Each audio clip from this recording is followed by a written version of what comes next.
Hi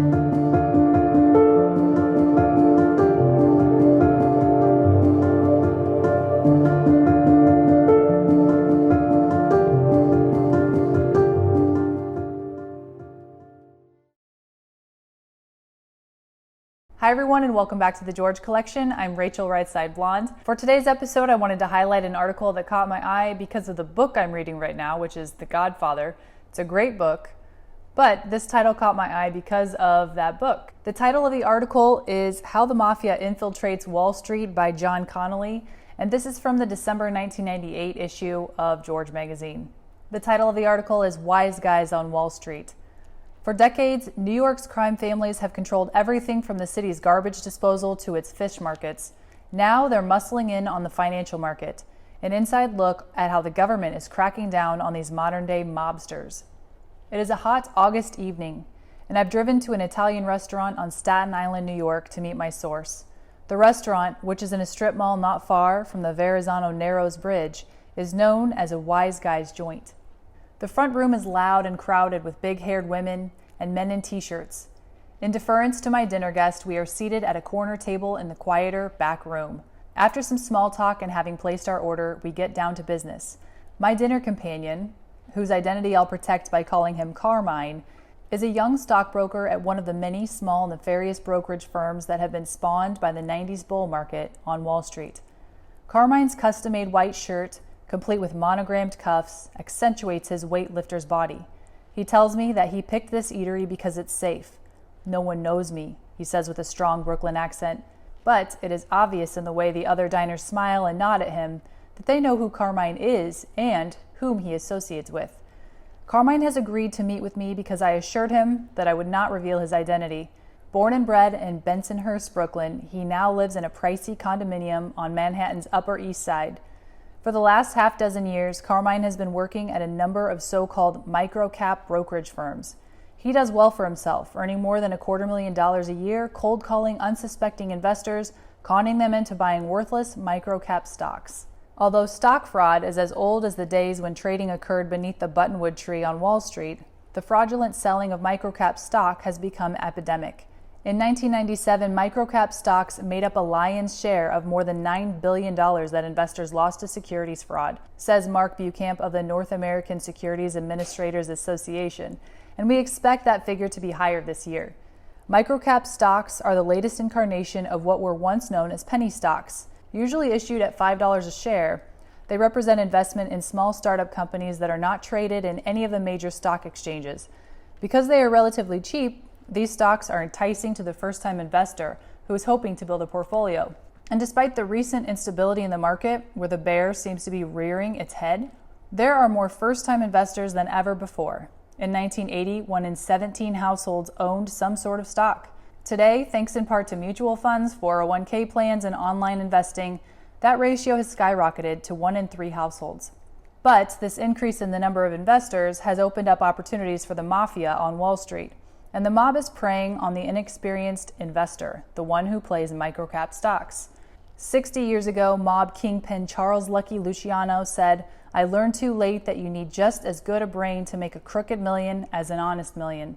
These days, you apply for a license to steal from the public. If I had my time again, I'd make sure I got that license first. Modern-day mobsters can be given a license to trade stocks. Look, I'll give you an insider's view of what's going on in the business, but I'm not a rat and I don't want to hurt certain people, Carmine says during our first meeting. Carmine is not in the mafia, nor should he be described as a mob associate, but he has a more than nodding acquaintance with any number of wise guys. And should a situation arise where he needs help, he is not without resources. Wise guys are effing leeches, Carmine says, leaning back in his chair. Once they get into you, they own you. But no one owns Carmine. He has left one brokerage firm after another whenever the influence of the mob became too dangerous in one place. People who invest with these brokers don't have a chance, he says. They're going to lose most, if not all, of their investment. How prevalent is the mob on Wall Street? It depends on whom you ask. The chief stock market watchdogs, the Securities and Exchange Commission, and the National Association of Securities Dealers downplay the role of the mob. We have seen mob activity in the microcap market, but though important, it's a small section of the market, says Richard Walker, the SEC's Director of Enforcement. Barry Goldsmith, a vice president at the NASD, shares a similar view. There has always been a criminal element in the business, and there always will be, but it is a very small percentage. Andrew Kandel, who until recently was the chief of the New York Attorney General's Investor Protection and Securities Bureau, believes otherwise. Any involvement of the mob in the securities business is too much, he says.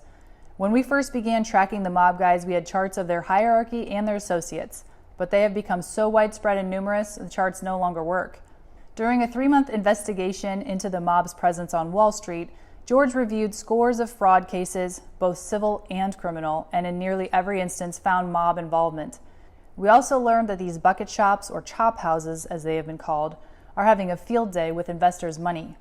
Since the early years of the go-go 80s, the number of stockbrokers on Wall Street has more than doubled, growing in tandem with the Dow Jones.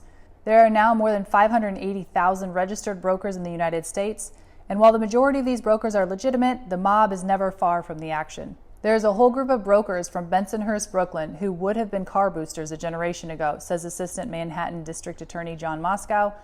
Today, these wannabe wise guys are making a fortune by selling people worthless stocks. Carmine, who calls these mob-controlled firms whorehouses, explains the whys and hows of a microcap stock scam. Say you're the chairman or a major stockholder of a public company and want to sell your stock, he says between sips of his Pellegrino. Let's say that the price of the stock is low, around $2 a share. At that price, there is little interest in your stock. If you were to try to sell, let's say 400,000 shares, the price would fall to zero. The price of a stock is determined by supply and demand. If there is little demand for that stock, selling a large block would reduce the stock's value. So you reach out to a mob guy or someone connected to a mob guy, and they can make it happen. According to Carmine, the mob uses a popular scheme called pump and dump. They pay the company that's going public about $2 a share in cash. Then they go to a firm they control and have its brokers cold call unsuspecting clients and hype up the stock so that it sells for about $8 a share. They sell those shares to investors by promising that the stock is going to go through the roof, Carmine says. In reality, once the insiders are out, the only way the stock is going is down. When the share price falls, which it ultimately does, the investor is left holding a worthless piece of paper. In the end, the chairman gets his $800,000, the brokers get their cut, and the mob makes a quick million for itself. When I ask Carmine why someone taking a company public would go to the mob, he looks at me quizzically. Because the mob guys have the cash and the wherewithal to make it happen, he says with a grin. You can't go to the bank for that type of deal. A recent investigation by Business Week magazine alleged that the Mafia controls 24 firms on Wall Street. And although the authorities, particularly the New York Attorney General and the Manhattan DA, are getting better at identifying and prosecuting these fraudulent firms, a number of obstacles still stand in the way. These people are not only nomadic, going from firm to firm, they are amorphous, Moscow says. Mob guys don't like the spotlight. It takes a major commitment on the part of the government in time and manpower to build a case against these crooked firms.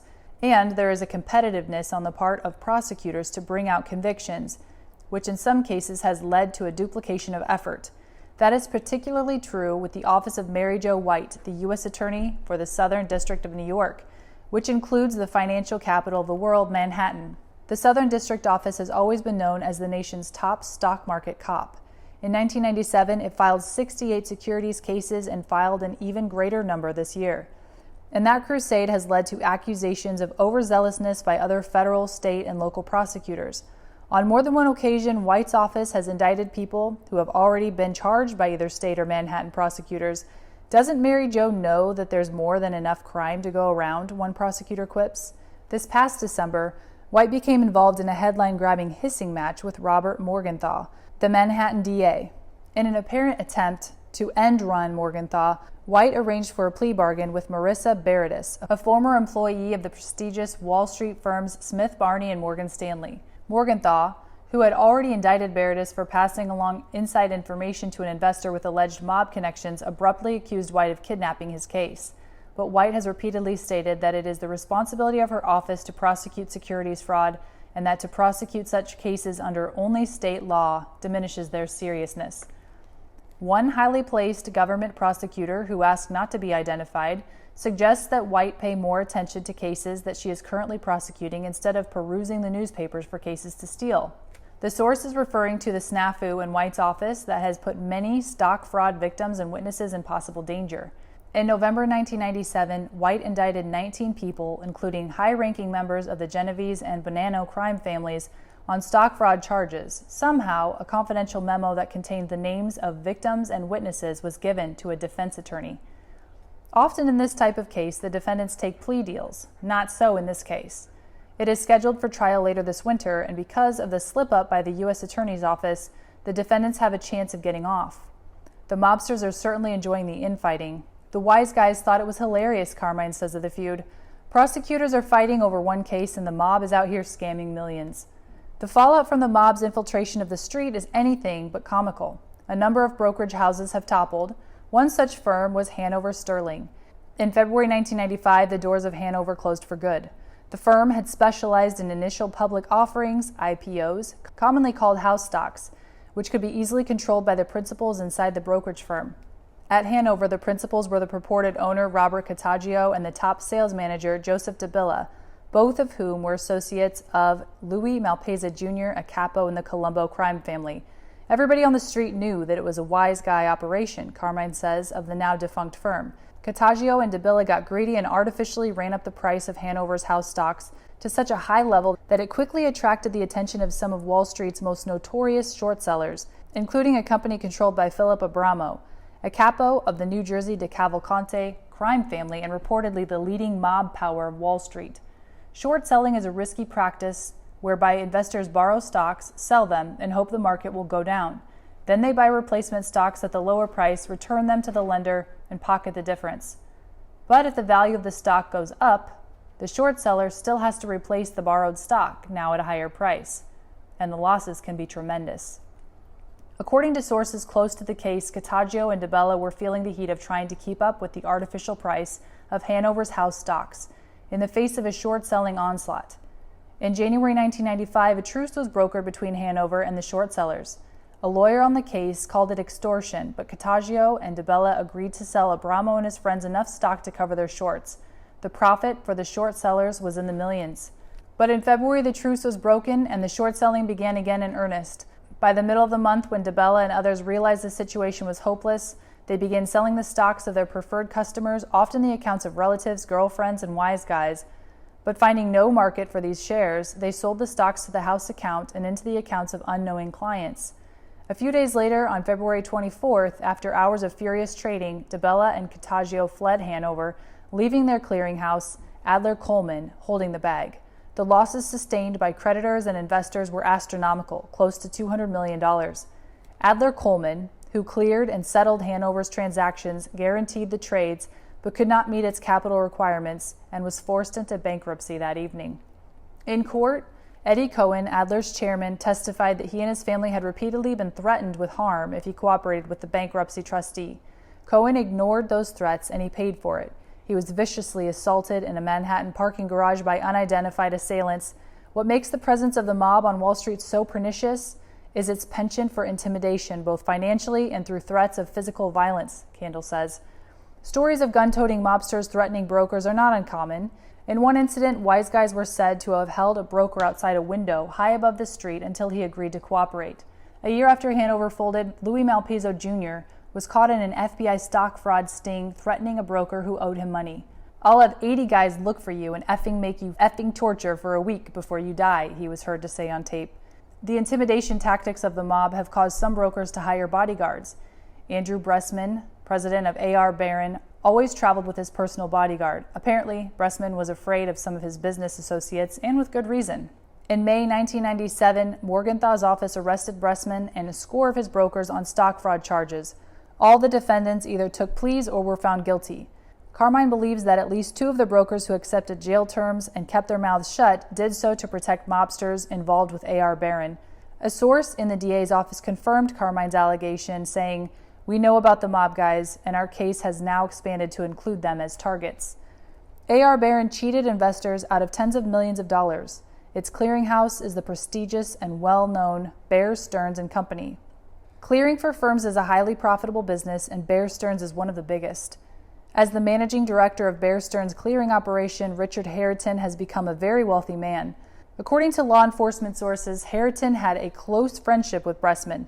How close? Bressman often treated Harrison to his star-studded courtside seats at New York Knicks games. Historically, the judicial courts have held that a clearinghouse does not bear any civil responsibility for the criminal actions of its correspondent firms. This is despite the fact that unsuspecting investors who look at their stock confirmations and find the name of a major firm like Bear Stearns assume that their investment is safe, but in reality, their investment may not be so secure. George has learned exclusively that the DA's investigation of A.R. Barron has expanded to include Harrington. As of this writing, a highly placed law enforcement source says there have been discussions between the DA and Bear Stearns regarding some type of plea arrangement, but my guess is that Bear will not take the deal and eventually indictments will be handed down. One cannot talk about the fraud on Wall Street without mentioning the name Stratton Oakmont. For nearly a decade, Stratton earned money the old-fashioned way.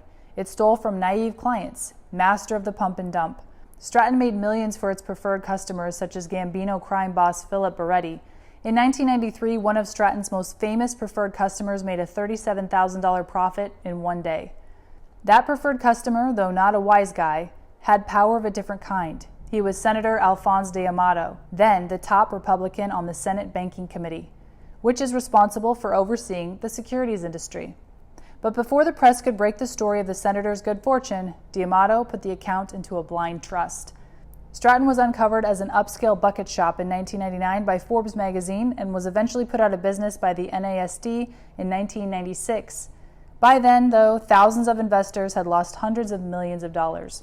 This past September, 7 years after the Stratton affair was revealed in the press, federal prosecutors in Brooklyn finally charged the firm's former directors Jordan Belfort and Daniel Porish with devising an elaborate stock scam.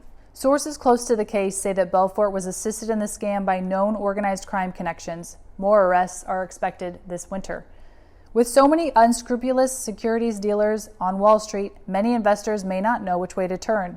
The first line of defense is usually the NASD, but the agency walks a fine line because it is a self-regulatory organization of securities dealers. If people contact the Attorney General's office, we give them everything that we have on a broker, says Andrew Kandel, the former head of the New York Attorney General's Investor Protection Bureau. And that's not true with the NASD. The NASD is not a law enforcement organization and can refer only suspect criminal cases to the authorities. There are a number of problems at NASD, says one former regulator at the organization. They are understaffed, overworked, and micromanaged, which results in a huge turnover. In addition, investigators cannot go after a suspected crooked broker without permission from the top. And for the so-called whorehouses, the fines levied by the NASD are just the cost of doing business. Paying a $1 million fine after making $10 million or $20 million a year is a small price. Investors who suspect that the broker handling their trading might be dirty can contact the NASD for the broker's track record.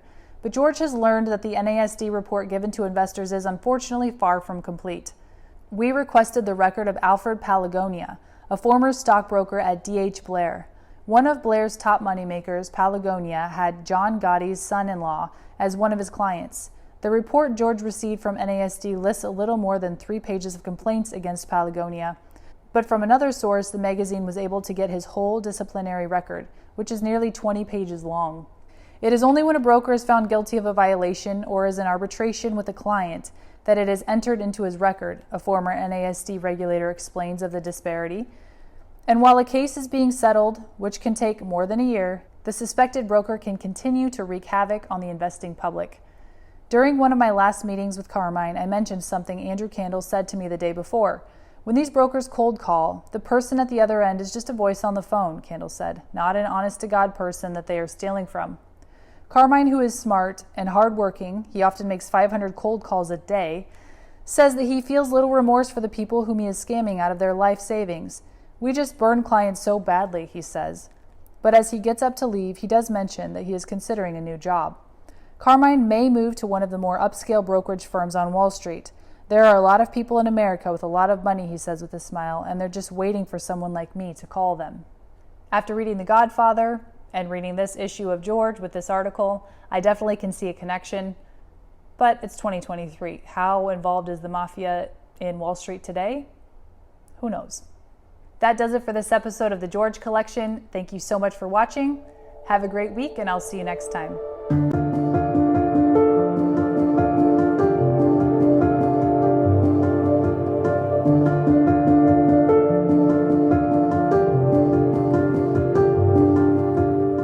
magazine, George, which is a hoot of a magazine. I thought you were a lawyer. I was. What happened? Well, we decided, I mean, actually taking a cue from folks like yourself and you around the 1992 election, that there was an opportunity here to change the definition of a political magazine. Certainly the way Americans were accessing information about politics and politicians was changing. Candidates were appearing on late night talk shows, on talk radio, on sitcoms, and there was a kind of a leveling process, and while the rest of media clearly had caught up with that, we felt that political magazines per se hadn't. Your mother was a hell of an editor at Doubleday. That's what I hear. Would she have liked George? I think she would have.